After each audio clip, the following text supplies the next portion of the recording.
दोस्तों ब्रिक एक बहुत ही अच्छा कंस्ट्रक्शन मटेरियल है और जब भी हम कोई कंस्ट्रक्शन करते हैं, जो वॉल्स बनाते हैं वो हम ब्रिक की ही बनाते हैं। तो हम वो वॉल्स इसलिए बनाते हैं ताकि जो इन्वायरमेंट के इफ़ेक्ट हो वो हमारे बिल्डिंग पर ना पड़े। तो आज की इस वीडियो में हम ऐसी एक स्पेशल टाइप की ब्रिक के बारे में बात करने वाले हैं जो इन्वायरमेंट के नहीं, हमें स्पेशल इफ़ेक्ट से बचाती है। हम बात करने वाले हैं एसिड रेजिस्टेंस ब्रिक के बारे में। जो एसिड अटैक होते हैं उनसे हमारे स्ट्रक्चर का बचाव करती है। तो आज के इस वीडियो में हम एसिड रेजिस्टेंस ब्रिक के बारे में बात करने वाले हैं। तो ज़्यादा इस वीडियो में टाइम वेस्ट नहीं करते हैं। Hello viewer, this is Mohit and you are watching civil tech Hindi.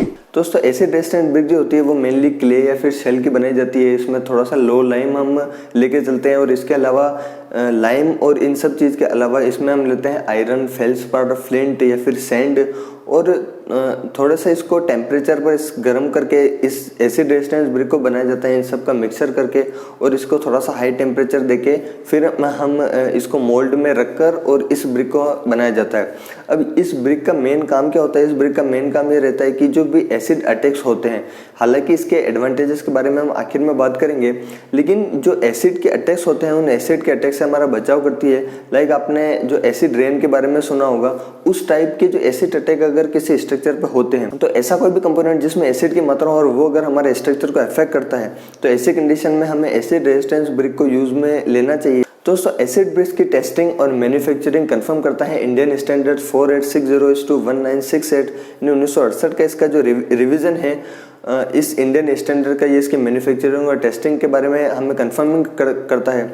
और इसी इंडियन स्टैंडर्ड 4860 ने एसिड रेजिस्टेंस ब्रिक को दो टाइप्स में डिवाइड किया गया है, एक तो क्लास 1 और एक क्लास 2।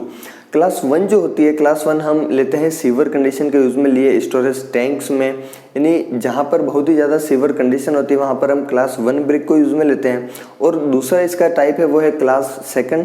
क्लास 2 हमें नॉर्मल जो हमारे वर्किंग एरियाज होते हैं, हमारे जो फ्लोर्स होते हैं, अगर उन पर ऐसा कोई इंडस्ट्री होती है जो एसिड मैन्युफैक्चरिंग करती है या फिर एसिड रिलेटेड अगर उसके कंपोनेंट्स अगर होते हैं तो उसमें जो क्लास 2 ब्रिक है वो थोड़ी सी मॉडरेट कंडीशन के लिए, वो थोड़ी सी लो सीवर कंडीशन के लिए यूज में ली जाती है। दोस्तों अगर बात करते हैं एसिड रेजिस्टेंस ब्रिक के स्पेसिफिकेशन के, तो सबसे पहले इसकी स्टैंडर्ड डायमेंशन के बारे में बात करते हैं। तो इसकी जो स्टैंडर्ड डायमेंशन होती है वो इंडियन स्टैंडर्ड ने कंफर्म की है 230/140/64 mm। दोस्तों इनके जो डायमेंशन में टॉलरेंस दिया जाता है वो दिया जाता है 3.5 mm, 2 mm और 1 mm का। दोस्तों इसके दूसरी स्पेसिफिकेशन इस बात करते हैं इसकी फिनिशिंग के बारे में। तो इसकी फिनिशिंग जो होती है नॉर्मल ब्रिक में जो हम स्पेसिफिकेशन लेके चलते हैं, लाइक जो कॉर्नर्स है उसके बिल्कुल स्क्वायर होने चाहिए, फ्री फ्रॉम फ्लॉज होने चाहिए, किसी भी प्रकार की जो डिफेक्ट है उसमें नहीं होना चाहिए। हम अगर फिंगर से इसके ऊपर अगर स्क्रैच करते हैं तो जो वाइट पैचेस है वो नहीं होने चाहिए। इसके अलावा दो ब्रिक को अगर आपस में टकराएं तो ये एक मेटेलिक साउंड करनी चाहिए। जो भी नॉर्मल ब्रिक के जो फिनिशिंग होती है, यानी जो फिजिकल प्रॉपर्टीज होती है, वैसे ही एसिड रेजिस्टेंस ब्रिक की भी होती है, क्योंकि एट द एंड ये भी एक ब्रिक ही है और इसको भी हम एज ए कंस्ट्रक्शन मटेरियल ही यूज में लेने वाले हैं। तो इसकी जो फिजिकल प्रॉपर्टीज होती है वो बाकी की तरह ही होती है। दोस्तों इसके अलावा इसके ऊपर जो टेस्ट होते हैं, इंडियन स्टैंडर्ड 4860 ने इसके जो टेस्ट जो कंफर्म किए वो मेनली इस पर 4 टाइप के टेस्ट किए जाते हैं।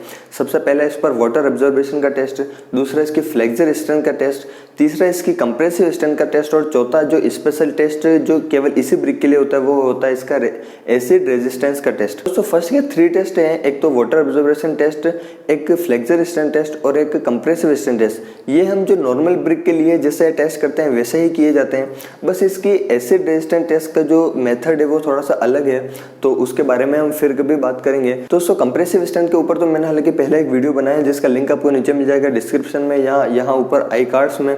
और जो दूसरे टेस्टेस हैं उन पर भी आप मुझे कमेंट सेक्शन में बताइएगा कि आपको इन पर वीडियोस चाहिए, तो इन बाकी टेस्टेस के लिए और एसिड रेजिस्टेंट टेस्ट के लिए भी मैं आपके लिए वीडियो बना दूंगा। हालांकि पिछली जो वीडियोस है मैंने बहुत से ऐसे स्पेसिफिकेशन मटेरियल के लिए बनाए हैं, जैसे वाइट सीमेंट है। मैं आपको इन सब की वैल्यूज बताता हूँ कि इनके लिए कितना water absorption, flexor strength, compressive strength और एसिड रेजिस्टेंस रहना चाहिए। दोस्तों ये जो चार्ट है ये इंडियन स्टैंडर्ड ने ही दिया है क्लास 1 और क्लास 2 ब्रिक के लिए। इसका जो वाटर एब्जॉर्बेशन रहना चाहिए क्लास 1 ब्रिक के लिए वो रहना चाहिए 2% से कम और क्लास 2 ब्रिक के लिए 4%। फ्लेक्सर स्ट्रेंथ की अगर हम बात करें तो वो रहनी चाहिए 100 kg/cm² से ज़्यादा क्लास 1 के लिए, और क्लास 2 ब्रिक के लिए 70 kg/cm²। अगर हम बात करते हैं कंप्रेसिव स्ट्रेंथ की तो वो रहनी चाहिए इसकी 700 kg/cm² से कम, और क्लास सेकंड ब्रिक के लिए 500 kg पर सेंटीमीटर स्क्वायर। और अगर हम बात कर रहे हैं जो स्पेशल टेस्ट होता है इसमें एसिड रेजिस्टेंस टू एसिड, वो रहना चाहिए क्लास फर्स्ट ब्रिक के लिए 1.5% से कम और क्लास सेकंड ब्रिक के लिए 4%। तो सबसे आखिर में बात करते हैं इसके एडवांटेजेस के बारे में कि ऐसा इनमें क्या होता है जिनकी वजह से हम दूसरी ब्रिक को रिप्लेस करके इन ब्रिक्स को लगाते हैं। यानी एसिड रेजिस्टेंस ब्रिक को मेनली बनाने का रीज़न क्या था, इसको मेनली यूज लेने का एम क्या था। दोस्तों ये ब्रिक जो होती है ये हाई एसिड रेजिस्टेंस होती है, इसकी जो वाटर एब्जॉर्प्शन रेट होती है वो सबसे कम होती है। दोस्तों ये जो ब्रिक है ये केमिकल इंडस्ट्रीज में हम यूज में ले सकते हैं। लाइक एसिड वेल्स होते हैं, एसिड स्टोरेज टैंक्स होते हैं, एसिड इम्पैक्टेड ग्राउंड होते हैं, वहाँ पर हम फ्लोरिंग के लिए उसकी एसिड वेल्स को बनाने के लिए उसकी बाउंड्रीज के लिए इन ब्रिक्स को यूज में ले सकते हैं। और ये एसिड का जो अटैक होता है उसको अच्छे तरीके से संभाल लेती है। दोस्तों तीसरा और इसका एक इंपॉर्टेंट रीजन है ये कॉस्ट सेविंग ब्रिक होती है। कॉस्ट सेविंग ब्रिक किस तरह से कि अगर ये ब्रिक्स नहीं होती तो हम कुछ ऐसे मेटल्स का यूज करते हैं जो मेटल्स एसिड अटैक को बियर कर सकें। तो इस ब्रिक के सामने कुछ ऐसे मटेरियल्स और कुछ ऐसे अलॉय भी अनइकोनॉमिकल साबित हुए हैं और ये इस ब्रिक ने अच्छा परफॉर्मेंस दिया है। दोस्तों फिलहाल की इस वीडियो में इतना ही। मुझे उम्मीद है कि एसिड रेजिस्टेंस ब्रिक के ऊपर ये वीडियो आपको पसंद आया होगा। अगर ये वीडियो आपको पसंद आया तो आप इस वीडियो को लाइक करना बिल्कुल मत भूलिएगा। आप मुझे इंस्टाग्राम पर फॉलो कर सकते हैं @mohit.civil। आप फेसबुक पर पेज लाइक कर सकते हैं सिविल टेक हिंदी के नाम से, और यूट्यूब चैनल को भी सब्सक्राइब करना बिल्कुल मत भूलिएगा क्योंकि मैं आपके लिए हमेशा ऐसी वीडियोस लेके आता रहता हूँ। फिलहाल की इस वीडियो में इतना ही। मैं मिलता हूँ आपसे अगली वीडियो में।